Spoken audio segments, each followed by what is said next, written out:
Franchement, parce que l'intelligence artificielle que vous évoquez ne vient pas pour supprimer la criminologie, mais au contraire, elle vient aider les criminologues à comprendre l'objet de leur science. Puisque l'objet de notre science, c'est de savoir quelles sont les motivations de l'individu. Auparavant, on se demandait, mais quand un acte criminel se produisait en société, c'est lui le criminel, c'est ce qu'il a fait, qu'est-ce qu'il a fait. Mais le criminologue, lui, est venu pour dire, attention, il ne faut pas forcément le blâmer, il ne faut pas se baser sur une répression, il faut essayer de comprendre ce qui l'a poussé. Et à travers l'évolution ou bien l'intelligence artificielle,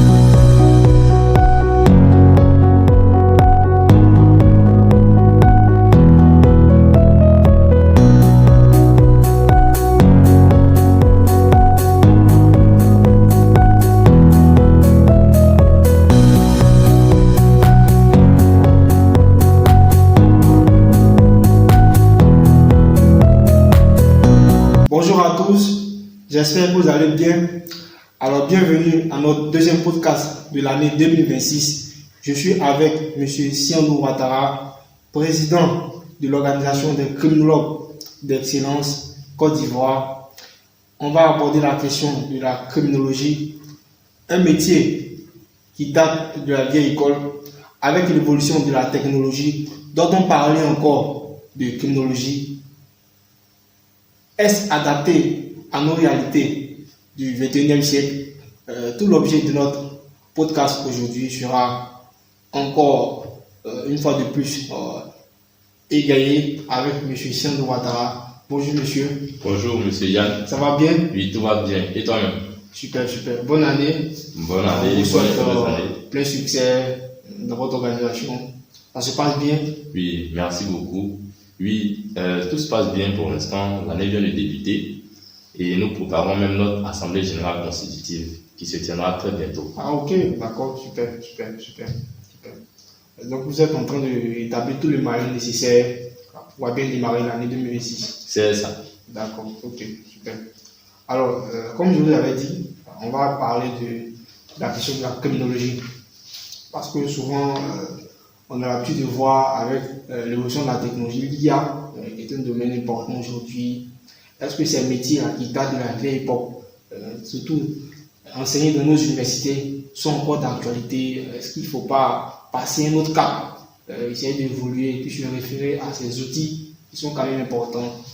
C'est pourquoi nous allons faire ce podcast avec vous en tant que président de l'organisation des criminologues d'excellence. D'accord. Alors, un bref récapitulatif. Pouvez-vous faire un peu l'analogie, je dirais, l'historique de ce métier-là? D'où est-ce que ça a commencé et aujourd'hui, on en est-il avec ça?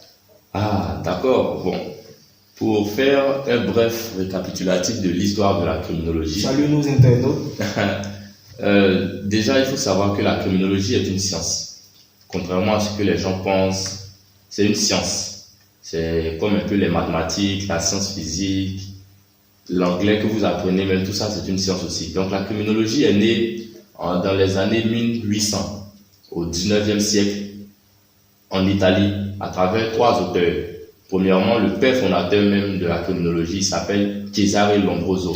C'est lui qui a découvert pour la première fois que des gènes criminels pouvaient être héréditaires en être humain. C'est-à-dire que le père peut être criminologue, non, le père peut être criminel et puis il va transmettre cela à l'enfant. Malheureusement, c'est une théorie qu'il a développée à travers l'homme criminel qui est son œuvre. Il parlait de criminel né, donc c'est le thème qu'il utilisait. Et après ça a été démenti ou ça a été démontré par d'autres auteurs tels que Enrico Ferri et Garofalo pour dire que ce n'est pas les gènes criminels qui font que l'individu naît, qui fait que l'individu devient délinquant ou déroge aux règles de la société, pas du tout. Mais c'est plutôt d'autres facteurs, notamment à travers les facteurs sociaux, à travers aussi des facteurs comportementaux aussi, et puis des facteurs psychologiques. Donc quelqu'un disait que l'homme n'est bon, mais c'est la société qui le transforme. Exactement. Donc c'est un peu ça, le sens de la criminologie. Exactement. Ça, c'est la théorie qui a été développée par Lombroso Cesare.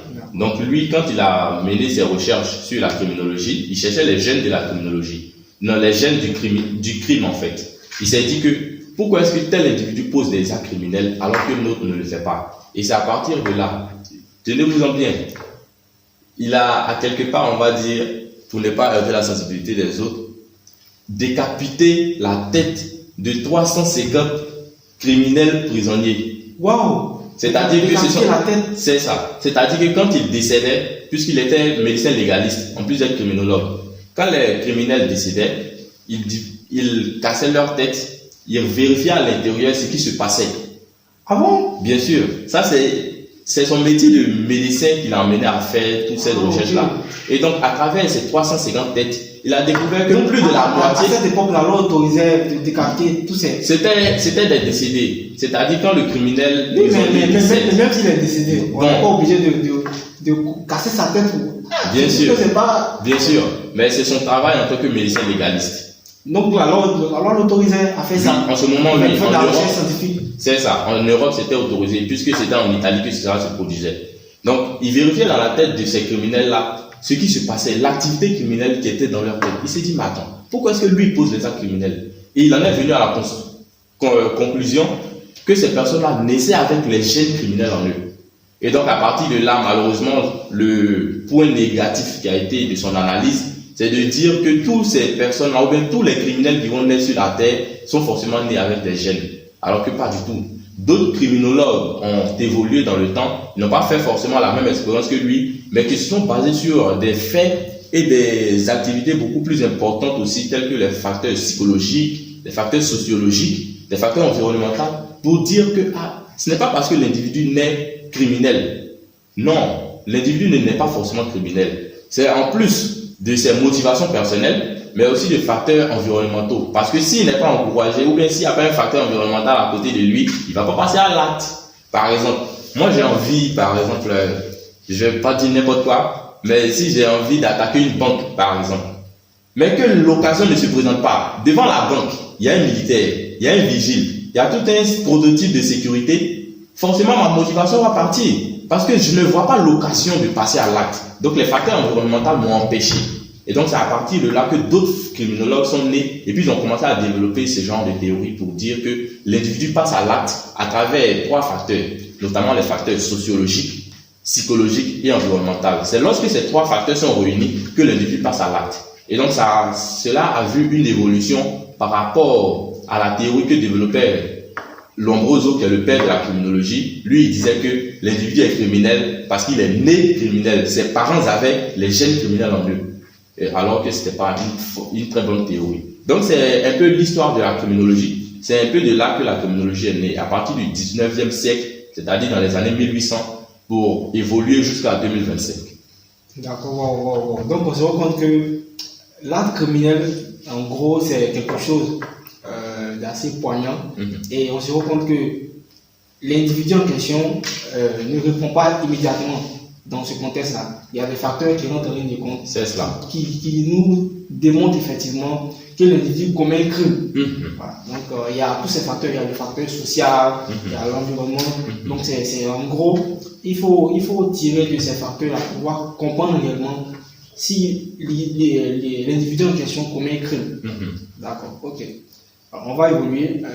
Est-ce qu'aujourd'hui, comme je le disais, la criminologie n'a pas un sens à notre époque? Parce que comme je disais dans mes propos au début, on a l'IA aujourd'hui. Avec l'IA, si je prends mon téléphone, franchement, je vais taper c'est quoi la criminologie, ça me sort directement.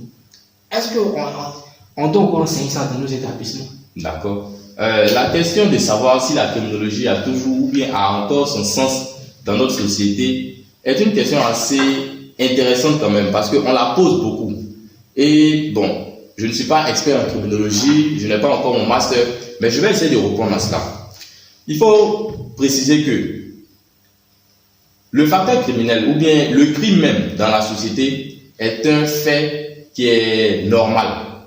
Il y a un auteur qui disait que la société naît avec les gènes criminels en elle. Tu vois? Donc, quand on évolue, quand la société évolue, il y a toujours de nouvelles formes de criminalité qui naissent. Avec l'IA que vous évoquez, l'IA même est une forme de criminalité. Elle permet aussi, ou bien à travers les innovations qui se produisent chaque jour, de maintenir ou bien de créer de nouveaux criminels. Par exemple, auparavant, il n'y avait pas le système de l'intelligence artificielle qui permettait à l'individu de se demander comment est-ce que je vais traduire tel texte ou bien comment est-ce que je vais faire pour soutirer telle somme à telle personne. L'intelligence artificielle qui est arrivée, ça a facilité l'activité criminelle sur Internet à beaucoup de criminels. Ça, c'est totalement vrai. Et puis, il y a même des données qui expliquent que depuis l'avènement des iPhones, depuis l'avènement aussi de l'intelligence artificielle depuis les années 2000, puisque l'intelligence artificielle n'est pas née maintenant, c'est maintenant que c'est en train de prendre une autre tournure, le taux de criminalité a augmenté. Il y a certaines sociétés où il faut vraiment se poser la question de savoir est-ce qu'il y a encore de l'éthique. Franchement, parce que l'intelligence artificielle que vous évoquez ne vient pas pour supprimer la criminologie, mais au contraire, elle vient aider les criminologues à comprendre l'objet de leur science. Puisque l'objet de notre science, c'est de savoir quelles sont les motivations de l'individu.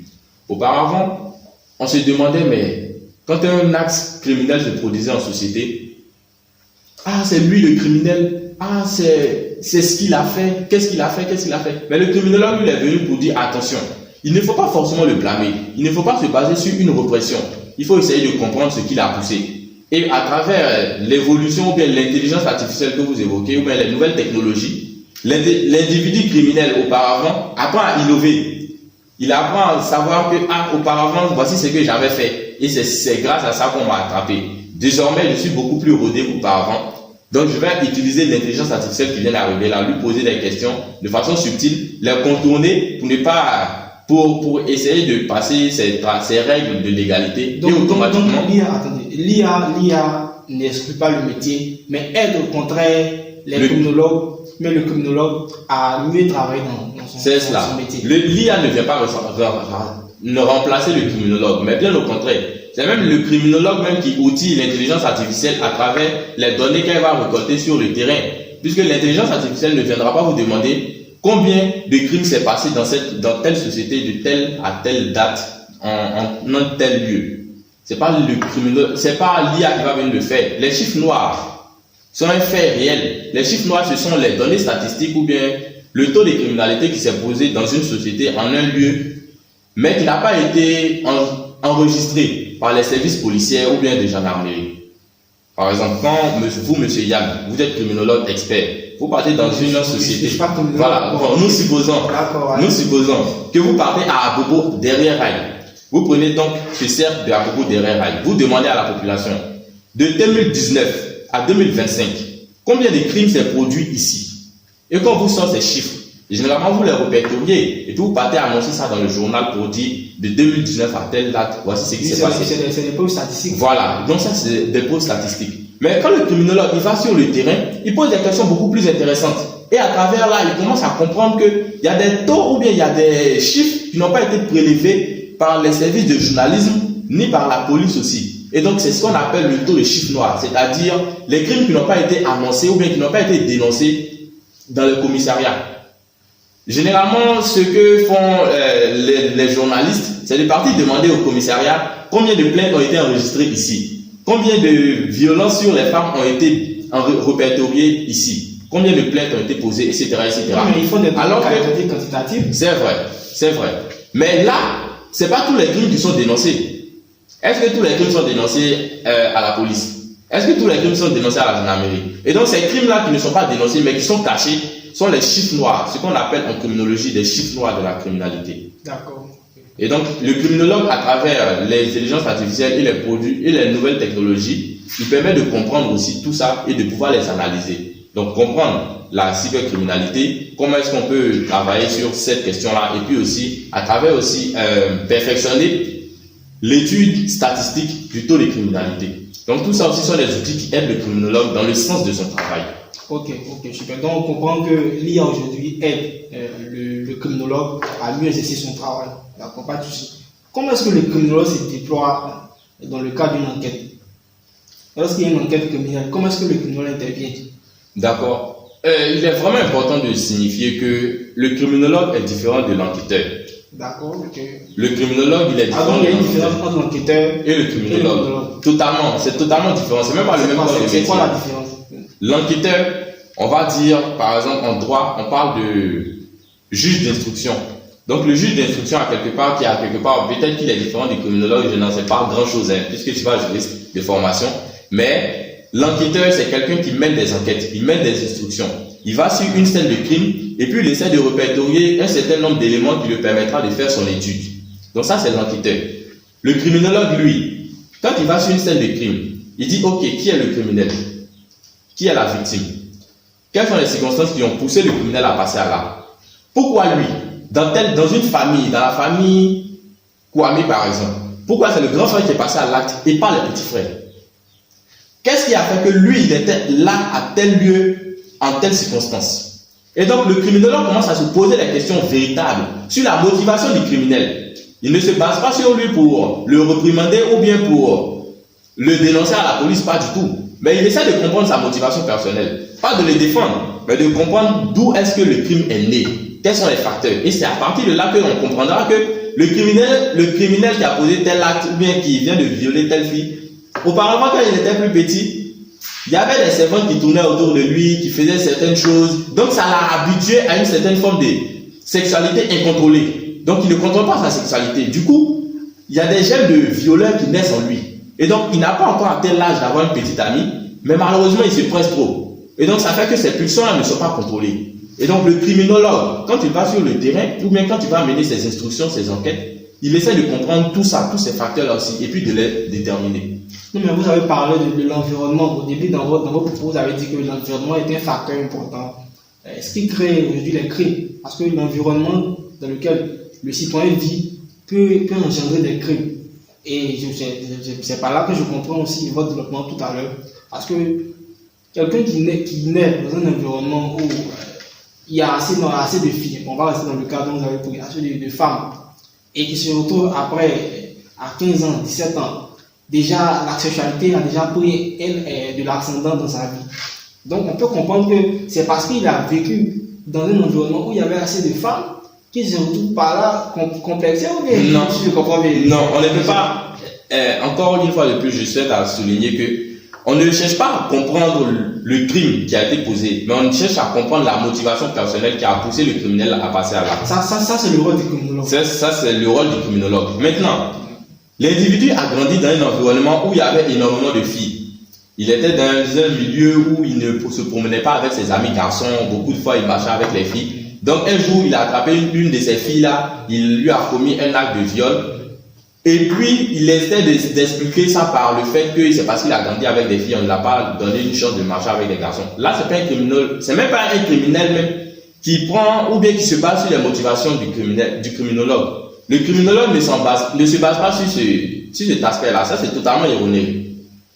Pour vous dire vrai, ce que je suis en train d'expliquer, c'est qu'il y a les facteurs environnementaux. L'environnement peut influencer l'individu à passer à l'acte. Mais en plus de l'environnement, il y a les facteurs sociaux. Où est-ce qu'il a grandi? Qu'est-ce qui s'est passé dans son enfance? Et puis les facteurs psychologiques. Quelle psychologie il a? Il avance avec quelle mentalité? Vous, monsieur Yann, j'espère que vous respectez les lois, vous savez très bien. Voilà, donc vous avez grandi avec une certaine éducation qui vous a permis ou bien qui a permis à vous façonner. Donc vous êtes devenu aujourd'hui l'homme que vous êtes. Vous, on ne peut pas vous imaginer en train de poser un acte de viol sur une femme parce que vous avez grandi avec des sœurs. Vous avez eu des sœurs, n'est-ce pas? Voilà. Donc le criminel, quand il passe à l'acte, c'est pas forcément l'environnement. C'est pas parce qu'il y a énormément de filles à côté de lui qu'il est passé à l'acte. Il y a forcément soit, quand il était plus petit, il y a eu des violences sur lui. Il y a eu peut-être aussi une de ses grandes sœurs voulait lui faire des abus sexuels, ou bien il a subi ça aussi. Tout ça, c'est possible. Ce sont des théories qu'on avance. Et à partir de là, on essaie de vérifier, on essaie de rentrer en profondeur dans son histoire, dans son historique, pour essayer de comprendre beaucoup plus davantage que c'est parce que cet individu-là, il a été victime lui-même de quelque chose. Et donc, c'est cette chose-là qui l'a poussé aujourd'hui à poser tel acte. Et donc, quand on comprend les gènes de ce crime-là, on commence à agir dessus. On dit, chers parents, ne laissez pas vos enfants à telle personne. Si vous ne les connaissez pas, ne les laissez pas à vos tantes, ne les laissez pas à vos petites sœurs, ne les laissez pas aux servantes qui travaillent dans les maisons. Parce que si vous les laissez seuls là-bas, mettez des caméras pour essayer de comprendre ce qui se passe dans la maison. Parce que quand vous les laissez comme ça et que vous partez, ces personnes-là, vous ne savez pas ce qu'elles font. Peut-être qu'elles abusent sexuellement de vos enfants. Et un jour comme ça, ces enfants-là vont devenir des grands délinquants, des grands criminels, et vous allez chercher à comprendre. Et c'est là que vous allez revenir en arrière pour dire, ah, dans son enfance, on l'avait laissé avec telle personne. Et voici ce qu'elle faisait. Voici. Donc lui, sûrement qu'il va expliquer ça à ses parents, c'est qu'il va aider les criminologues à comprendre beaucoup plus davantage. Mais il y en a aussi qui gardent ça. Ils gardent cette histoire-là dans leur cœur. Ils se disent que, ah, dans tous les cas, je suis victime de la société, je suis victime d'un fait qui m'est arrivé. Et donc, j'essaie de mettre ça en avant à travers les actes criminels que je pose. Donc, c'est un peu cela. Le criminel, ou bien le criminologue n'explique pas le fait qu'un individu ait violé une personne pour dire que c'est parce qu'il a grandi avec des filles. Pas du tout. Mais pourquoi est-ce que parmi tous ceux qui ont grandi avec des filles là, c'est toi seul qui devient violeur et pas les autres? C'est parce qu'il y a une mentalité. Il y a des facteurs psychologiques aussi qui interviennent. Donc, en plus du facteur environnemental, il y a des facteurs psychologiques, sociologiques, et puis environnemental. Mais aussi, il y a des facteurs tels qu'on va appeler situationnels. Les facteurs situationnels, c'est-à-dire que si la situation ne s'était pas présentée, tu ne serais pas passé à l'acte. Comment expliquer un peu? Je vais vous prendre un cas criminel beaucoup plus récurrent. C'est-à-dire que nous sommes dans une salle, dans une très grande salle, un amphithéâtre bombé de 500 personnes par exemple. Si je dépose mon téléphone sur la table et que je sors à la fin des cours, c'est-à-dire tout le monde est sorti, et puis à la suite je rentre dans la salle, et puis j'essaie de vérifier où sont mes affaires, où est mon téléphone, et qu'on me l'a volé, j'ai moi-même participé à ma propre victimisation. Parce que si je n'avais pas déposé mon téléphone pour sortir, personne ne l'a volé. Donc ça c'est la situation. On appelle ça un cas criminel situationnel. Ah mais peut-être que tu as dû prendre quelque chose quelque part rapidement, puis revenir. C'est cela. Je suis sorti prendre quelque chose. C'est un compte aussi de ta responsabilité. C'est un compte de ma responsabilité si j'avais été prudent. Si j'avais rangé mon téléphone ou bien si j'étais sorti avec. Mais le fait d'avoir laissé mon téléphone sur la table pour sortir, sachant très bien qu'il y a plus de 500 personnes dans la salle, ça a encouragé le criminel à passer à l'acte. Et donc on appelle ça un crime situationnel. C'est une situation spécifique qui s'est produite. Du coup, le criminologue, quand il va venir analyser ce fait-là, il va venir pour dire, attention, désormais, quand vous voulez sortir, rangez bien vos sacs, rangez bien vos téléphones avec vous, et puis partez. Ensuite, revenez. D'accord. Donc, le criminologue est quelqu'un qui vient à la suite, même pas forcément à la suite d'un acte criminel, mais même avant aussi de prévenir le crime. Donc, en gros, le criminologue vient comprendre l'action qui s'est posée en fait. Il vient identifier les causes. Qu'est-ce qui a amené le criminel à poser l'acte? Exactement. Pour aboutir aux motivations, également aussi pour aboutir à la fin, à la prévention du crime. D'accord. Moi, je viens de c'est maintenant que je comprends. Parce qu'en fait, quand on était petit, franchement, nous on pensait que quand on dit un criminologue, bon, un crime, bon, je vais prendre le cas d'un crime, c'est que souvent quand on voit à la MACA, bon, maintenant le nom a changé, je me rappelle plutôt du nom. Le PPA. Le PPA, merci. Voilà. Pour nous, c'est lorsque tu blesses quelqu'un avec le couteau, mais vous avez parlé tout à l'heure, votre exemple tout à l'heure d'une salle de conférence, voilà, ici on a volé ton téléphone par exemple. Donc ça c'est un crime aussi. Donc moi je ne savais pas que donc, parlez un peu du crime. Le crime c'est quoi en gros? À quel moment on parle de crime? D'accord. En droit par exemple, si on se base sur la définition juridictionnelle du crime, il y a le crime, le délit et la contravention. Le crime, c'est lorsque la peine est punie à une peine d'emprisonnement de plus de 10 ans. Lorsque par exemple tu as posé un acte de 10 ans qui est puni à plus de 10 ans, là on parle de crime. Si c'est une peine qui est comprise entre 10 ans et 1 mois, on parle de délit. On parle de délit. On parle de délit dans ce cas. 10 ans. Bon, entre 1 mois et 10 ans. Entre 1 mois et 10 ans, on parle de délit. Maintenant, on parle de contravention lorsque ça dure moins d'1 mois. Ou bien quand c'est seulement une somme pécuniaire qu'il faut payer. Ou bien des sanctions disciplinaires. On parle de contravention. Et donc, c'est un peu cela. Le crime, par exemple, nous en criminologie, quand on veut définir le crime, donc ça, c'est la définition juridictionnelle selon le droit. Mais nous en crime, ou bien en criminologie, quand on essaie de définir le crime, on met tout ça ensemble. On met ensemble le crime et le délit, mais pas la contravention. Le crime et le délit en criminologie sont tous les mêmes. C'est-à-dire punis à plus d'1 mois, plus de 10 ans, plus de 20 ans, tout ça c'est crime. Donc le crime, c'est aussi le fait de voler le téléphone de son ami. Le crime, c'est aussi le fait de prendre quelque chose qui ne t'appartient pas. Le crime, c'est aussi le fait de violer ou bien d'entraver les lois. C'est aussi un acte criminel. Donc le crime, c'est pas seulement prendre le couteau, blesser quelqu'un. C'est pas du tout cela. Tout ce qui est vol est crime. C'est cela. En criminologie. En criminologie, tout ce qui est vol est crime. Malheureusement, les gens pensaient que le crime, c'est forcément quand tu tues quelqu'un. C'est pas du tout cela. C'est ce que moi je. C'est pas seulement cela. D'accord. Donc ça, c'est une éducation qu'il faut faire aussi au. Je pense que c'est bien, hein, vous avez vu l'émission. Ça nous permet de pouvoir vous instruire. Moi, j'ai compris aujourd'hui, je ne savais pas que c'était comme ça. Avec notre invité, monsieur, je rappelle, c'est monsieur Sianou Ouattara, président de c'est ça? Président de l'organisation des criminologues d'excellence. Ok, président de l'organisation des criminologues d'excellence, voilà, qui nous donne son point de vue sur la question. Vous voyez, le débat est craquant. Allez-y, vous avez la parole. Alors, on va évoluer dans le débat. Alors, parlons maintenant du monde et de l'argent. Moi, j'aime beaucoup ça. Vous avez l'argent? Bien sûr. On va faire le rapport avec l'argent. Est-ce que vous pensez qu'aujourd'hui, le métier du criminologue, est-ce qu'il y a un gain financier? Est-ce que quand on fait le métier de criminologue, on arrive quand même à se nourrir, à avoir une bonne stabilité sociale? Cette question est aussi intéressante parce qu'on se demande généralement, mais criminologie là, vous aboutissez à quoi? Et puis vous faites quoi comme travail? Et puis aussi, combien est-ce que vous gagnez? Il faut dire que la criminologie est un terrain très vaste. C'est un peu comme toute formation. Il y a plusieurs métiers. C'est vrai, il y a plusieurs métiers. Je vais vous énumérer les métiers tout à l'heure.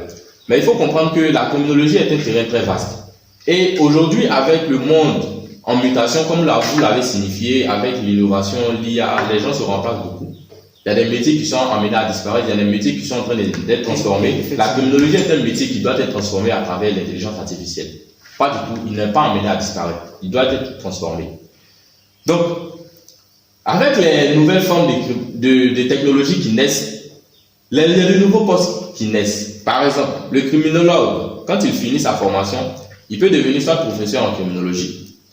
Ça, c'est le métier de base. Hein. Ça, c'est le métier de base. Tout le monde connaît. Ça, c'est le métier de base. Il peut devenir, il faut aussi signifier qu'il y a 3 parcours. Le parcours de sécurité, coordination locale de sécurité. On va. Voilà. Il y a le parcours de victimologie et le parcours de prévention. Voilà. Sur la question. D'accord. Est-ce que ça paye? La criminologie. Comme les histoires, est-ce qu'il y a l'argent dedans? La criminologie nourrit bien son homme. Lorsque nous sommes suffisamment formés. La formation en criminologie n'est pas la seule qui suffit. Avec le monde qui évolue, il ne faut pas seulement se tenir seulement à une seule formation. Vous savez très bien, même quand tu es criminologue, les meilleurs documents ou bien les meilleurs livres en criminologie sont en anglais. Donc il faut avoir des aptitudes en anglais. Il faut maîtriser les nouvelles technologies. Il faut maîtriser Excel, Word. Oui, parce que l'anglais c'est important, parce que tu seras amené à tourner dans les pays, si avec des cas d'enquête, comme vous l'avez signifié, tu vas le comprendre certains enjeux. C'est vrai. Il faut parler anglais. À côté de cela, il y a aussi les compétences en économie que tu dois avoir, le criminologue doit avoir. Parce que quand on parle de blanchiment d'argent, fraude fiscale, tout ça sont des questions qui intéressent le criminologue. Ce sont des faits criminels. Donc, le criminologue qui veut avoir beaucoup d'argent ou bien qui veut bien manger, qui va avoir une situation sociale beaucoup plus stable, il doit à la fois se former en criminologie, mais aussi adopter d'autres postures, d'autres attitudes dans d'autres domaines beaucoup plus intéressants aussi. Donc en gros, le criminologue doit se former dans d'autres compétences, d'autres domaines. En plus de sa formation de base. Compétences pour être le meilleur dans son domaine. C'est cela. D'accord. Le stand-by, c'est comme le prix minimum pour un criminologue. Il est payé à combien? En Côte d'Ivoire, la fonction publique, est-ce qu'il y a des secteurs d'activité où la fonction publique autorise les criminologues à rentrer? Oui, il y a des concours. Il y a des concours. Les concours qui sont disponibles pour la criminologie ou bien pour les étudiants en criminologie, ce sont par exemple le concours de l'ENA. Il est totalement ouvert à le cycle supérieur, le cycle moyen supérieur, totalement ouvert. C'est l'ENA seulement? Il y a l'ENA, il y a le concours de gendarmerie où l'individu peut devenir, il y a aussi le concours de police où il peut devenir commissaire de police à la suite de son master. Également aussi il y a les concours ordinaires qui sont passés en Côte d'Ivoire, tous les concours, et même le concours des greffiers qui généralement est associé au concours de droit. Les criminologues aussi peuvent postuler à ce concours-là et avoir des chances d'être recrutés. Donc en gros on comprend que faire de la criminologie quand même ça promet une bonne situation sociale à condition que tu te fasses accompagner par beaucoup de formations. Exactement. Tu te fasses soutenir par des formations certifiantes, exactement, dans d'autres domaines, pour avoir plusieurs compétences, pour mieux comprendre les enjeux de la criminologie. C'est cela. Vous savez, la société est en train de changer et elle devient beaucoup plus exigeante. Auparavant, on ne demandait pas beaucoup d'aptitude aux criminologues. Mais aujourd'hui, avec les nouvelles formes de criminalité qui naissent, il faut vraiment que les criminologues soient informés sur beaucoup de choses. Par exemple, auparavant, on ne parlait pas de blanchiment d'argent. On ne parlait pas du fait que cette personne a volé ou bien à travers des données numériques, a contourné telle information. On ne parlait pas de ça. Mais ce sont les nouvelles formes de criminalité. Donc, l'individu ou bien le criminologue doit être formé à cela. Et c'est lorsqu'il est formé à ça qu'il devient incontournable dans son domaine. Et quand il devient incontournable, il prend de la valeur. Quand il prend de la valeur, il devient unique dans son domaine. Et quand il devient unique, il fait beaucoup d'argent. D'accord. Donc, le criminologue peut intervenir dans tous les secteurs d'activité. Tous les secteurs d'activité, à condition d'être formé également à ces secteurs d'activité-là, pour être exceptionnel, apporter une plus-value, apporter une nouvelle touche de personnalité criminologue ou bien criminologique à ce domaine-là. D'accord, ok. Tout à l'heure, vous êtes en train de parler de la décomposition du secteur de la criminologie. Pouvez-vous en parler? Oui, il y a 3 parcours en criminologie. Il y a le parcours de la sécurité, coordination locale de sécurité. Il y a le parcours de la victimologie. On parle de prise en charge de la victime.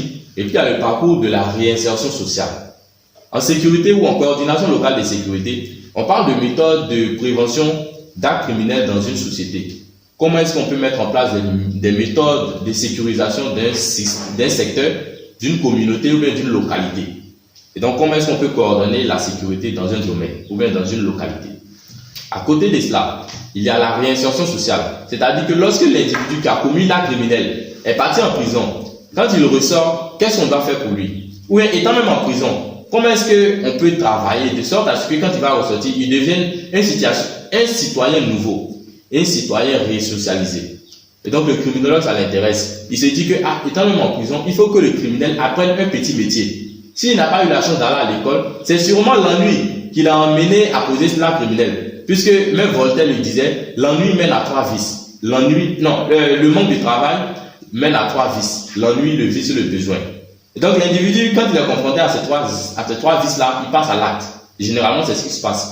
Il n'a rien à faire. Donc c'est l'acte criminel qu'il va poser pour avoir un peu d'argent et puis survivre.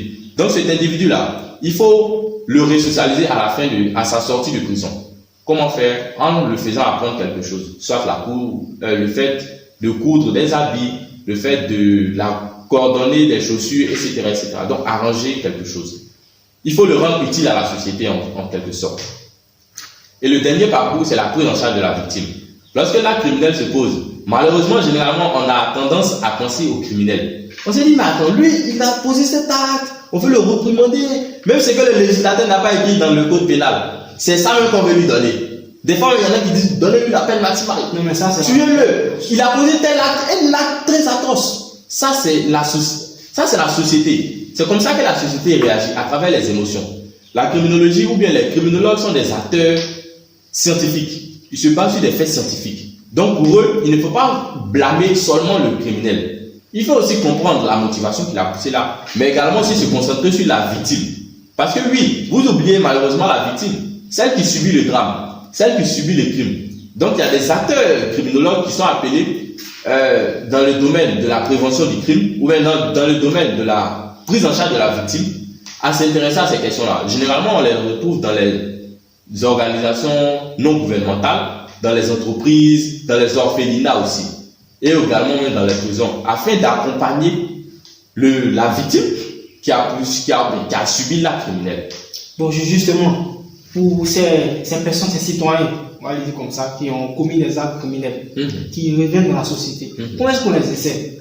Comment est-ce que le criminologue intervient dans ce domaine? D'accord. Le criminologue intervient à 2 domaines. D'abord, pendant même qu'il est en prison, le criminologue met en place un programme de réinsertion sociale. Donc, dans ce programme-là, en étant même en prison, le criminologue va vers lui pour lui dire quels sont tes talents, qu'est-ce que tu sais faire. Donc ça c'est prévu dans notre prison. Normalement, ça c'est normalement. Mais pour ce qui est du cas de nos pays, malheureusement, ce n'est pas respecté. Généralement, quand on prend les criminels, on les met en prison, on les laisse purger leur peine et quand c'est bon, on les fait sortir. Mais quand tu le fais sortir là, il va lui poser le même acte criminel qu'il a amené en prison. Puisqu'il n'a rien à manger. C'est psychologique. Hein. À la fois c'est psychologique, mais également s'il n'a rien à manger. Un ventre qui a faim n'est pas un ventre libre. Donc, mais est-ce que tout le monde est parti en prison peut-être à cause du manque de faim? Non. Non. Il y a certains qui ont dû commettre d'autres actes. Bien sûr, c'est pourquoi je parlais des facteurs sociaux, facteurs environnementaux, facteurs psychologiques aussi. Donc, quand l'individu n'est pas formé, ou bien pendant même qu'il est en prison, il n'est pas formé à apprendre un corps de métier, il n'a pas un talent spécifique, ou bien il ne connaît pas ce talent-là. Donc, quand il sort, il ne sait pas quoi faire. Il a volé du pain, vous l'avez mis en prison pour 10 jours. Quand il ressort, il faut l'apprendre à faire quelque chose de ses 10 doigts, afin de produire ou bien de mettre en place une activité économique qui va lui permettre de survivre. Et donc, il va faire qu'il va acheter le pain qu'il a volé là, il va acheter jusqu'à son 10 semaines. Et puis, il va manger à satiété. Donc, le criminologue intervient dans ce domaine. Donc, le criminologue, pendant même que l'individu est en prison, il s'intéresse à lui. Il va essayer de comprendre pourquoi, ou bien qu'est-ce qu'il a fait. C'est parce qu'il n'a pas un travail, non. C'est parce qu'il est au dehors, il ne travaille pas. Donc, qu'est-ce qu'on va faire quand il va sortir de prison? Voici le travail qu'il va faire. Mais déjà, étant en prison, il faut qu'il apprenne à faire ce métier-là, la coiffure, la menuiserie, etc. À côté de ça, le second programme que met en place le criminologue, c'est à la sortie de prison de l'individu. À la sortie de prison, c'est pourquoi je parlais du parcours réinsertion sociale. Le criminologue s'intéresse aux criminels afin de le résocialiser quand il sort de prison. Lui apprendre les institutions, lui apprendre qu'il y a des lois, voici ce que tu dois respecter. Lui apprendre que c'est parce que tu as fait ci que tu es parti en prison, désormais on ne fait pas ça. Lui apprendre comment se tenir en société. Donc c'est ça le travail des acteurs de réinsertion sociale en criminologie. Donc on intervient à deux domaines ou bien à deux périodes cruciales dans la vie du criminel. À la fois pendant qu'il est en prison, mais également aussi à sa sortie de prison. D'accord, ok, c'est bien compris. Alors on va évoluer. Parlons maintenant restons dans le cas du domaine financier encore toujours. Est-ce que le criminologue intervient dans les entreprises? Oui, le criminologue intervient dans les entreprises, mais pas seulement en tant que criminologue plein. Malheureusement, il faut bien le préciser. Quand un criminologue finit sa formation en criminologie, en master, il a le doctorat et puis il veut postuler dans une entreprise, il faut qu'il ait des aptitudes ailleurs. Il faut qu'il ait des connaissances obligatoirement ailleurs. Sinon, s'il ne les a pas, il ne pourra pas travailler là-bas. Okay. Malheureusement, la criminologie que nous on étudie dans nos États africains ou bien dans nos États encore peu développés, c'est une forme de criminologie beaucoup plus théorique plutôt que pratique. Okay. C'est trop théorique. Donc vous n'avez pas de domaine pratique, pas sur le terrain, aller voir la réalité? Si, mais dans le domaine par exemple des entreprises bancaires, ou bien si un criminologue veut travailler à la BAD, normalement à la BAD on demande des statisticiens, des économistes, etc. Mais le criminologue quand il va dans ces institutions-là, qu'est-ce qu'il va apporter? Il va apporter le renforcement des systèmes de sécurité. Il va apporter soit des aptitudes en cybersécurité. Malheureusement, la cybersécurité n'est pas enseignée en Côte d'Ivoire ici à travers l'UFA criminologie. Malheureusement. Mais le criminologue, quand il finit sa formation en criminologie, il peut aller faire une certification ou bien il peut aller faire plusieurs certifications en cybersécurité afin de se perfectionner. Et à partir de là, il peut postuler dans une entreprise ou bien à la BAD ou bien dans une organisation internationale réputée pour les questions d'économie. Et donc, c'est vraiment important. Il ne faut pas se baser seulement que sur ta formation criminologique. Il ne faut pas dire non, j'ai fait 5 ans, donc moi j'ai fini, j'ai mon master. Il faut dire voilà, j'ai fini, j'ai mon master, donc je m'en vais travailler à la BAD. Pas du tout. En plus de cela, il faut avoir des aptitudes ailleurs aussi. Il faut avoir des compétences ailleurs. Donc c'est vraiment important. Le criminologue doit être polyvalent. C'est-à-dire en plus des compétences qu'il a en criminologie, il doit aller chercher autre ailleurs. Il doit aller chercher des certifications. Il doit aller chercher d'autres compétences beaucoup plus intéressantes aussi, qui vont lui permettre de faciliter son insertion professionnelle. Je pense que ça relate aussi de toutes les disciplines. Aujourd'hui, à l'heure où on parle, il ne faut pas se limiter. Voilà, si tu fais de la géographie, tu fais de maths info, en plus de ton domaine d'activité, tu fais encore d'autres formations. C'est cela. Et puis, c'est même la raison pour laquelle il est signifié que la criminologie est une science. Et donc, malheureusement, les gens fusillent la criminologie. Ah, vous là, vous êtes des chômeurs. Non, mais souvent, vous là, vous ne travaillez pas. C'est ce qu'on dit. C'est ce que les gens disent. C'est ce que les gens pensent. Mais est-ce qu'eux-mêmes, quand ils finissent leur formation, là, ils travaillent? Mais est-ce que cette année, il y a eu combien de cas de jeunes esprits en criminologie chez vous en UFL? Je n'ai pas les données exactes, mais lorsque moi je partais en criminologie, nous étions 230. Pour cette année, par exemple, je pense qu'ils étaient autour de 200 inscrits. Mais malheureusement, le chiffre baisse. Le chiffre était très bas. Le chiffre baisse chaque année. Parce qu'il n'y a pas assez d'informations sur la criminologie, malheureusement. Il faut qu'on promeuve, c'est cela, non? Pour faire la promotion. Voilà, il faut qu'on fasse la promotion de l'organisation de l'UFR à travers les étudiants, à travers les jeunes. Et c'est même l'un des axes majeurs de l'organisation des criminologues d'excellence, l'organisation que nous voulons mettre en place avec les étudiants. On va en parler.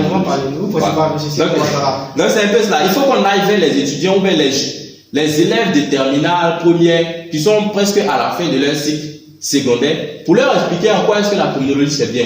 Et si jamais on vous oriente en criminologie, voici les compétences que vous aurez, voici les opportunités que vous aurez, voici ce que vous pourrez en faire. Donc c'est vraiment important. Malheureusement, quand les gens viennent en criminologie, ou bien quand ils sont orientés en criminologie, ils sont surpris. Ils s'en vont se désinscrire, ils vont s'inscrire ailleurs parce qu'ils estiment que leurs grands-parents leur ont dit que non, droit est mieux que criminaux. Donc ils s'en vont. Donc dites ça devant la caméra. Ils se disent que droit est mieux que criminaux, donc ils ne viennent plus en criminologie. Donc, malheureusement, ce n'est pas le cas. C'est important. La criminologie, c'est une science qui est vraiment importante. Mais en plus de cela, il ne faut pas se baser seulement que sur ça. Il faut aussi aller chercher des compétences ailleurs. Et c'est ce que je dis. Vous avez répété au fur et à mesure. On a bien compris, monsieur. Tianou Ouattara. On a très bien compris. Alors, bon, vous m'avez dénoncé, j'allais vous demander votre organisation. Maintenant qu'on va en parler, vous êtes président de l'organisation des criminologues d'excellence de Côte d'Ivoire. C'est quoi, qu'est-ce que vous faites? C'est quoi votre cahier de charge? C'est quoi votre vision? C'est quoi? D'accord. L'organisation des criminologues d'excellence, c'est une organisation qui a été instituée par moi-même ainsi que d'autres étudiants beaucoup plus engagés et dynamiques aussi en criminologie. Mais pas que. On n'est pas seulement tous des étudiants en criminologie. Il y a des étudiants qui ont fait droit, qui ont fait anglais, qui ont fait maths info, qui ont fait sciences physiques. Et donc qui appartiennent à la criminologie aussi. Nous, on recrute tout le monde, on travaille avec tout le monde. Pourvu qu'on ait des compétences à la fois avec eux. C'est-à-dire que lui qui a fait économie peut nous apporter quelque chose. Quand on va parler de fraude fiscale, quand on va parler de blanchiment d'argent, quand on va parler de corruption ou bien de domaines qui touchent à l'économie saura nous parler. Donc on pourra échanger avec lui. Quand on recrute par exemple, ou bien quand on travaille avec les étudiants en droit, on arrive parfois à parler des questions de droit pénal, puisque nous aussi on apprend cela. On arrive parfois aussi à parler de ce qui se passe en famille, puisqu'on fait droit de la famille aussi, en L1 criminologie. Donc, d'où la question d'avoir plusieurs compétences. C'est cela. Donc, c'est vraiment important. La criminologie même ne se base pas sur un seul domaine. Elle se base sur à la fois la sociologie, la psychologie, l'anthropologie et même aussi le droit. Donc, on se base sur toutes ces questions-là. Donc, comme moi, par exemple, je suis face à un juriste, on arrive à converser. On arrive à parler. On arrive à parler. Parce que j'arrive à dire quelque chose. Je suis un peu instruit, un peu. On ne fait pas la prétention de la connaissance. On ne peut pas faire la prétention de la connaissance. Mais je suis un peu instruit. Donc la criminologie, c'est un peu cela. Elle a plusieurs axes, elle a plusieurs domaines qui sont beaucoup plus intéressants aussi. Donc c'est vraiment important. Et c'est ce que je tiens à souligner vraiment même. Donc, je vois que les criminologues organisation, vous êtes là pour faire la promotion de la criminologie en Côte d'Ivoire. Elle est un peu, les gens ont délaissé, les gens pensent que c'est plus intéressant, il faut passer à autre chose. Donc, est-ce que vous avez des petites sections à l'intérieur du pays? Non, malheureusement, il n'y a que à l'université de Cocody qu'on apprend la criminologie. Non, mais comme vous avez dit, pour l'instant, votre organisation, vous recrutez tout le monde. Les gens de maths info, sociologie, même si tu n'as pas fait de cours, même comme nous, tu peux venir t'inscrire pour faire dans votre organisation. Est-ce que vous avez des bases dans la lecture, Ayam Soukro, Abouaké, ou bien vous n'avez pas encore? Non, pour l'instant, ce n'a pas encore été fait. Donc c'est au niveau local? C'est au niveau d'Abidjan d'abord pour l'instant. Voilà. Au niveau d'Abidjan. Pour l'instant, nous avons ciblé certaines universités publiques et privées à Abidjan ici, afin de leur parler de l'organisation, afin de leur parler de la criminologie aussi. Ce qu'ils peuvent apporter, ce que la criminologie peut leur apporter. Donc c'est vraiment important. Dans un monde beaucoup en mutation, il ne faut pas se baser sur ce qu'on a à apprendre. Moi j'ai fait droit, donc je me base seulement que sur ça. Mais si tu fais droit et puis tu viens mettre criminologie dessus, tu vois qu'il y a des compétences qui deviennent beaucoup plus intéressantes. Tu montes en valeur, tu prends de la valeur, tu deviens beaucoup plus valeureux. Et donc à partir de là, c'est vraiment important. Il faut souligner que le criminologue ou bien l'acteur criminologique, c'est pas seulement celui qui reste seulement cloîtré chez lui. Moi-même, j'encourage les étudiants à sortir pour aller s'intéresser à d'autres domaines aussi. Donc à la fois dans l'organisation des criminologues d'excellence, on fait la promotion de la criminologie en Côte d'Ivoire, mais également aussi on fait la promotion des acteurs en criminologie. Puisque nous aussi, nous sommes des acteurs, nous sommes des scientifiques. Et les scientifiques doivent être respectés. L'analyse criminologique qu'on fait là, c'est pas basé sur les émotions. Parce qu'auparavant, on se disait que le crime était un péché. Quand un individu commet un crime, on se disait non, c'est parce que Dieu l'a puni, Dieu l'a maudit qu'il a causé le crime. Donc il fallait le tuer. Ça, c'était dans les années 1700. Mais avec l'évolution du temps, les criminologues qui sont nés, qui ont avancé des théories, à travers leurs recherches, on a compris que le crime était beaucoup plus profond que ça. Il y avait plusieurs facteurs, comme je l'avais cité tantôt. Donc, ce n'est pas forcément tout cela. Et aussi, le criminologue ne doit pas s'intéresser ou bien ne doit pas rester seulement chez lui. Il doit s'intéresser à un vaste réseau. C'est pourquoi nous, on a institué la criminologie ou bien l'organisation des criminologues d'excellence afin d'instruire les étudiants en criminologie ou bien afin d'instruire les étudiants qui sont dans d'autres domaines aussi. Non, pas forcément les étudiants, même les jeunes, voilà, même les professionnels. Notre cadre ou bien les membres avec lesquels on travaille doivent avoir un certain âge. C'est à partir de quel âge? 18 ans, de 18 ans jusqu'à 40 ans, c'est-à-dire l'âge de la jeunesse. Non, mais c'est 35 ans révolu là. 40 ans, c'est. Bon, 40 ans, c'est le maximum que nous avons pour l'instant mis. 40 ans, c'est plus pour les membres d'honneur. Puisqu'il faut savoir que dans notre organisation des criminels d'excellence là, il y a des membres ordinaires et puis des membres d'honneur. Les membres ordinaires, ce sont les membres de l'organisation, ceux avec qui on travaille. Maintenant, les membres d'honneur, ce sont des personnalités, les parrains, les personnes qui nous accompagnent, qui veulent apprendre la criminologie ou bien qui voient la vision de l'organisation et puis ils souhaiteraient apporter quelque chose à la vision. Vous avez un conseil d'administration? Oui, nous avons un conseil d'administration qui est géré par le secrétaire général. Oui, qui est géré par le secrétaire général en plus du bureau exécutif. Ok. C'est quoi votre projet pour 2026? 2026, nos ambitions, bien notre vision, c'est cela. Pour 2026, on prévoit recruter au moins tous les étudiants en criminologie. En Côte d'Ivoire? Au moins tous les étudiants en criminologie, leur faire adhérer à la vision de l'organisation. Ça, c'est la première étape. La deuxième étape, on ira vers les étudiants d'autres domaines pour leur parler de l'organisation. À l'université de Cocody, il y a 13 départements, n'est-ce pas? 13 UFR. Donc, ces 13 UFR, il faut qu'on aille vers eux. Cette année, en 2026, on ira vers eux. Leur parler de l'organisation, leur parler de la criminologie. Pourquoi est-ce que c'est important? Donc, en gros, il y aura des journées de sensibilisation. C'est cela. Sur l'essence de la criminologie. C'est cela. À travers la promotion de la criminologie sur l'étendue du territoire. Donc, ça, c'est au niveau de l'université il y a des dates de Cocody. Pour ces sensibilisations. Est-ce qu'il y a des dates? Mais vous n'avez pas encore établi le calendrier? Non, le calendrier n'est pas encore rendu public. Mais ça a été prévu. C'est prévu, mais ce n'est pas encore public. Okay. Donc, mais on peut en savoir, on a l'émission. C'est vrai, c'est vrai. Ça fera mon petit cadeau. C'est vrai. Bon, pour te donner un petit cadeau, on va dire que jusqu'à la fin de janvier, on va boucler avec les étudiants en criminologie. À partir de février, le 1er février, on ira maintenant s'étendre sur les étudiants d'autres facultés à l'université de Cocody. Et après ça, on ira vers les universités privées pour leur parler de l'organisation, leur parler de la criminologie en premier d'abord, ensuite de l'organisation. Donc vers les doyens, les présidents d'universités privées, leur dire pourquoi est-ce que c'est une science importante, pourquoi est-ce qu'ils doivent instaurer ça dans leur base de données aussi. Donc c'est vraiment important. En fait, ce que vous dites, c'est quand même intéressant parce que moi j'ai fait un constat, c'est que votre secteur d'activité, la criminologie, est quand même délaissé. Disons la vérité, elle est délaissée parce que les jeunes disent qu'il n'y a pas de travail là-bas. Vous parlez quand on dit il n'y a pas de travail, il n'y a rien. Voilà, tu finis ton diplôme, tu as accès à la maison, il n'y a pas d'opportunité. Et aujourd'hui, vous venez éclairer la lanterne, vous dites non, en plus de la criminologie, forme-toi dans d'autres domaines, tu auras plusieurs compétences pour pouvoir mieux exercer le métier. C'est cela. Et ce que j'aimerais savoir, c'est que, est-ce que, en dehors du cadre de la criminologie, en termes de business financier, de management, est-ce que vous intervenez aussi dans les secteurs tels que le pétrole, je dirais les ressources minières? Est-ce qu'il y a des criminologues qui interviennent dans ces domaines aussi? Est-ce qu'il y a des crimes qui sont commis là-bas où le criminologue peut intervenir? Oui.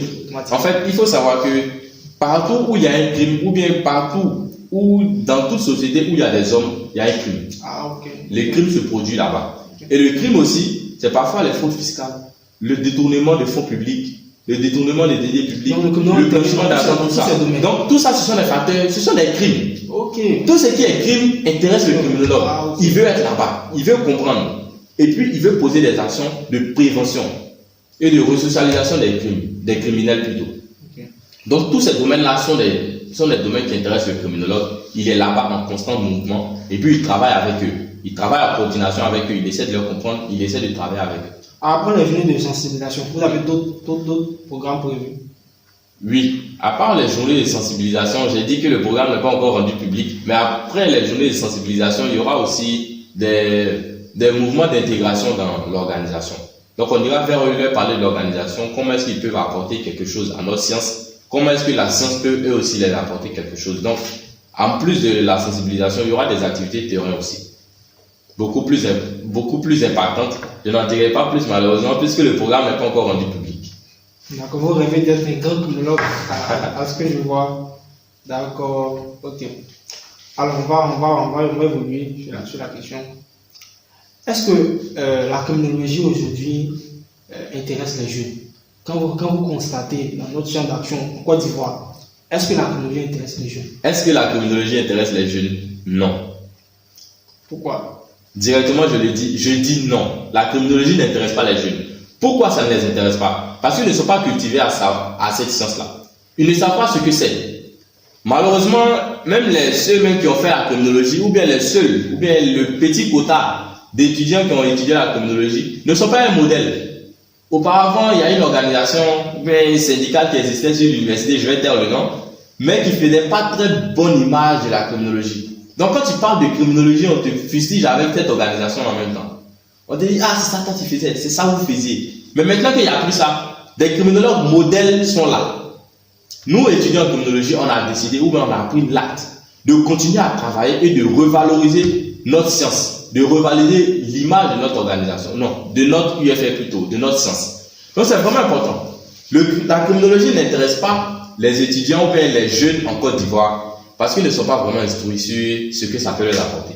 Donc pour vous, en gros, si vous accentuez la formation, puis la sensibilisation sur l'essence réelle de la criminologie, ils vont s'intéresser à la criminologie. Ils vont s'intéresser à la criminologie. D'accord, ok. On va progresser. Est-ce qu'aujourd'hui, allons dans le cadre du business, allons dans l'argent, restons dans moi j'aime l'argent. Nous tous on aime l'argent. Allons-y dans l'argent. À la fonction publique, on donne combien? Le criminel a combien par exemple? Lorsqu'il entre à l'ENA. À la fonction publique, malheureusement, il n'y a pas un poste qui est écrit criminologue. Ok. Mais le criminologue, quand il rentre par exemple à l'ENA dans un concours administratif, il occupe un poste qui n'est pas directement lié à son domaine de science. À l'ENA, par exemple, on fait douane, on fait trésor, on fait impôt, on fait administration, on fait secrétariat au ministère des Affaires étrangères, tout ça. Mais on ne fait pas un domaine spécifique criminologie. Donc ça, c'est un dommage aussi, c'est un très grand dommage. Donc moi, je voudrais qu'on encourage dans ce domaine-là. Mais à côté de ça, quand le criminologue réussit son concours, à l'ENA, normalement, les diplômes viennent en amont pour accompagner. On ne dit pas non parce que quand tu as fait le droit, donc toi tu dois être dans tel secteur. C'est cela. Voilà. Dès qu'on lance le concours, une fois que tu as le diplôme, tu postules. Donc tout le monde est recruté à l'ENA. Parce que après c'est la formation. Si tu as été admis bien sûr au concours, tu fais la formation. Selon le site qui te sert avec ton diplôme, puis on t'oriente dans ton domaine. Donc en dehors de l'ENA, et puis vous avez parlé de la gendarmerie, vous avez parlé de la police aussi, tout ça. Il n'y a pas d'autres secteurs au niveau de la fonction publique où un criminologue peut entrer? Oui, dans les domaines de la fonction publique, le criminologue peut exercer partout. C'est pourquoi je parle d'un champ vaste. Le criminologue peut travailler au ministère des Affaires étrangères. Le criminologue peut travailler au ministère de la Défense en tant qu'attaché ou bien en tant que conseiller ou bien en tant que chargé de mission. Le criminologue peut travailler au ministère de l'Intérieur et de la Sécurité. Le criminologue même peut travailler à la préfecture, puisque la préfecture est une administration aussi qui est chargée de la sécurité dans un domaine ou bien dans le district. Non, mais c'est de la défense. Voilà, c'est vraiment important. Le criminologue est presque partout. Donc il y a des là où il y a l'homme, là où il y a crime, il y a toujours criminologue. Il y a des opportunités. Il y a des opportunités pour les criminologues. Donc les jeunes qui disent qu'il n'y a pas d'opportunités. Il y a des opportunités, franchement. Avec tout ce qu'il a détaillé, moi je ne vois pas l'inconvénient. C'est à vous de vous former. Si vous voulez réellement exercer le métier de criminologue, franchement, comme il a dit, il faut accompagner d'autres formations. Vous allez voir que vous allez avoir beaucoup d'opportunités dans le domaine de la criminologie. C'est cela. Malheureusement, généralement aussi, les étudiants ou bien les personnes n'ont pas la culture d'aller dans les organisations. Vous, monsieur Yann Koné, moi je vous connais et je sais que vous êtes vraiment quelqu'un de très engagé dans les associations, dans la vie associative, vous êtes un modèle. Merci. Malheureusement, il y a des étudiants ou bien il y a des jeunes, quand ils viennent à l'université, ils ne s'intéressent pas du tout à ça. École maison, ou bien il fait une autre activité à côté. Il faut s'intéresser à tout ça aussi. Il faut créer ton propre réseau. Il faut créer aussi de la valeur. Il faut te faire découvrir. Il y a un auteur qui disait que quand tu nais pauvre, ou bien quand tu nais en Afrique déjà, et puis tes parents n'ont pas une situation sociale beaucoup plus stable, il faut te montrer. il faut te faire voir, mets-toi à la lumière. Il faut qu'on te remarque. Il faut répéter ça devant la caméra. Quand tu es dans une situation sociale beaucoup plus, ou bien qui n'est pas si stable que ça, il faut te faire voir, mets-toi à la lumière, fais parler de toi. La discrétion, c'est fait pour les riches. Ok. C'est ce que l'auteur a dit. La discrétion, c'est fait pour les riches. Ah, je ne veux pas qu'on me connaisse. Ah, moi, je vais être dans mon coin. Ça, c'est pour les riches. Et attention, c'est ce que les jeunes disent, il n'y a pas d'emploi. C'est ce qu'ils disent. C'est cela. Quand ils finissent le domaine de la technologie, ils disent, il n'y a pas de travail, il n'y a pas de travail. Alors qu'il y a du travail. Il y a du travail. On attend juste que tu sois compétent. Ils n'ont pas eu de réseau. Il y a du travail. On attend juste que tu sois compétent. On attend juste que tu sois beaucoup plus formé aux besoins actuels de la société. Mais justement, peut-être que la formation académique n'est pas peut-être en adéquation avec le besoin réel du marché de l'emploi. Malheureusement, je dirais partiellement. Je donnerai une réponse à 50% et une autre réponse à 50%. Donc, je dirais oui ou non. Oui, d'abord, la formation en criminologie n'est pas adéquate avec le marché de l'emploi parce que moi-même, j'encourage le fait qu'on apprenne la cybersécurité. La cybersécurité, elle vient dans le cadre des nouvelles formes de criminalité qui naissent avec les nouvelles technologies, l'information, l'IA qui arrive, les données statistiques, tout ça. Donc, il y en a qui piratent tout ça. Donc, c'est vraiment important aussi de mettre ça dans nos parcours. Donc, moi, j'encourage cela. Je dirais non aussi que ce n'est pas en inadéquation parce que ce qu'on apprend en criminologie est vraiment important. Et puis, c'est en corrélation aussi avec tout ce qui se passe en société. Lorsque les criminologues, par exemple, essaient de comprendre la motivation des criminels, il établit un programme qui lui permettra d'analyser ou bien de mettre en place des systèmes de prévention. Il dira que désormais, je suis venu dans votre entreprise, M. Yann Koné. J'ai constaté que voici ce que vos employés font la plupart du temps.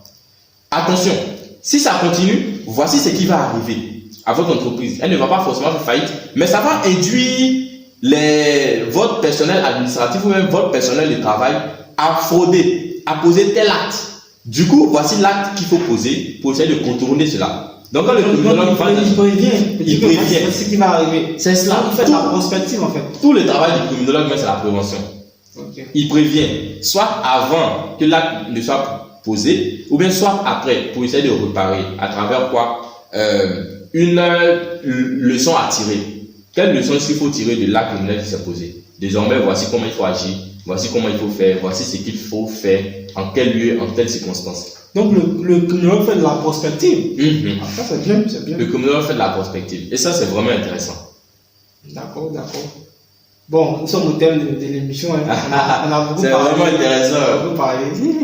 Si vous voulez parler encore, vous avez non, franchement, c'est vraiment intéressant de parler. Ça fait maintenant plus d'une demi-heure qu'on parle et franchement, je me régale. Monsieur Yann, merci beaucoup.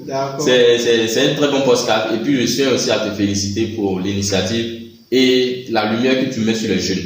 C'est vraiment très important. Moi, aujourd'hui, par exemple, tu m'as appelé pour que je vienne parler de criminologie, que je vienne parler de mon organisation. C'est vraiment important. Quand ça va passer sur les réseaux, des gens vont découvrir à travers ce podcast-là les opportunités qu'ils auront en criminologie, les opportunités ou bien l'image sadique qu'ils avaient. Et puis, ils vont commencer à se dire, mais attends, on dirait que c'est une vraie science. Et à partir de là, ils vont vers la bonne information. Et c'est en allant vers la bonne information que l'individu est vraiment instruit. Donc c'est vraiment important. Donc je vous donne cette gloire-là. Je vous honore à travers cette opportunité. Mais franchement, merci beaucoup et puis bonne chance aussi. Merci. Bon, est-ce que j'ai le droit de faire encore une conclusion? Parce que vous avez déjà tout dit. Alors, c'est quoi votre mot de fin? Quand vous regardez tout ce qu'on a dit aujourd'hui avec la criminologie, on a beaucoup d'opportunités en criminologie. Donc si un jeune ne vous asseyez pas à la maison, nous, il n'y a pas de travail, il y a du travail. Il y a du travail en criminologie. Il suffit de se faire former, il faut se faire accompagner, comme le musicien Ouattara vient de signifier. Formez-vous, accompagnez-vous. Vous allez voir que vous allez avoir beaucoup d'opportunités. Il y a des opportunités, ça existe. Donc, c'est quoi votre mot de fin? Vous regardez la caméra, vous adressez aux jeunes. Donc, Côte d'Ivoire, à l'international, qui aimeraient s'intéresser, qui veulent aussi intégrer votre structure. Et on n'a même pas en parlé. Est-ce que vous avez des comptes Facebook, TikTok, vous avez des pages qu'on peut vous retrouver? Oui, nous avons des réseaux sociaux, Facebook, TikTok aussi, même WhatsApp. C'est quoi le nom de l'organisation? C'est Organisation des criminologues d'excellence. Ok. Organisation des criminologues d'excellence, en abrégé OCE. Donc quelqu'un qui veut intégrer votre structure, par exemple, qu'est-ce qu'il fait concrètement? Il fait une demande d'intégration à l'organisation, à formuler à travers une motivation, une lettre de motivation, pas forcément un CV, mais une lettre de motivation pour exprimer pourquoi est-ce qu'il veut intégrer l'organisation et aussi ce que pourrait lui apporter. Ok, d'accord. C'est quoi votre mot de fin? Pour le mot de fin, je souhaiterais souligner que, étudiant, que tu sois en criminologie ou que tu ne sois pas en criminologie, c'est vraiment important de te former. Parce que quand tu te formes, tu apprends et puis tu deviens beaucoup plus fort que l'autre. Quand tu te formes, tu prends de la valeur. Et quand tu prends de la valeur, tu deviens exceptionnel. Quand tu deviens exceptionnel dans ton domaine, tu deviens unique. Quand une personne est unique dans un domaine, c'est elle qu'on recherche. C'est elle qu'on demande même quand elle n'est pas là. Donc tu deviens fort, tu deviens le plus fort dans ton domaine. Et quand tu deviens fort, tu deviens incontournable. Quand tu deviens incontournable, on te propose toutes les sommes d'argent que tu veux. Quand on te consulte, c'est toi-même qui écris. Voici la somme que je veux pour le travail que tu me demandes. Donc c'est vraiment important. Criminologue ou bien étudiant même de tout Côte d'Ivoire, apprenez, formez-vous, venez en criminologie, attirez de nouvelles opportunités, de nouvelles formations aussi, de nouvelles compétences. Et formez-vous, c'est vraiment intéressant. Donc c'est un peu le mot de fin. Venez à l'organisation des criminologues d'excellence, vous apprendrez davantage sur la criminologie et aussi de tout ce qui l'intéresse. Également, vous aurez des opportunités d'insertion professionnelle et de formation personnelle. Merci. Merci, monsieur Siano Ouattara. C'était l'émission Le Rendez-vous des Champions. Deuxième podcast, je rappelle, de l'année. Notre deuxième invité. On espère vous revoir encore pour d'autres podcasts sur d'autres sujets intéressants, croustillants sur la criminologie. On se donne rendez-vous la semaine prochaine pour d'autres émissions encore avec d'autres invités. N'hésitez pas à vous abonner. Abonnez-vous, likez, partagez. Partagez surtout, partagez et abonnez-vous. Parce que très souvent, vous regardez, mais vous ne vous abonnez pas. Donc abonnez-vous, soutenez l'initiative. C'est l'émission de jeu. On aborde tous les sujets d'actualité. Allez, merci et bonne soirée à tous. Merci.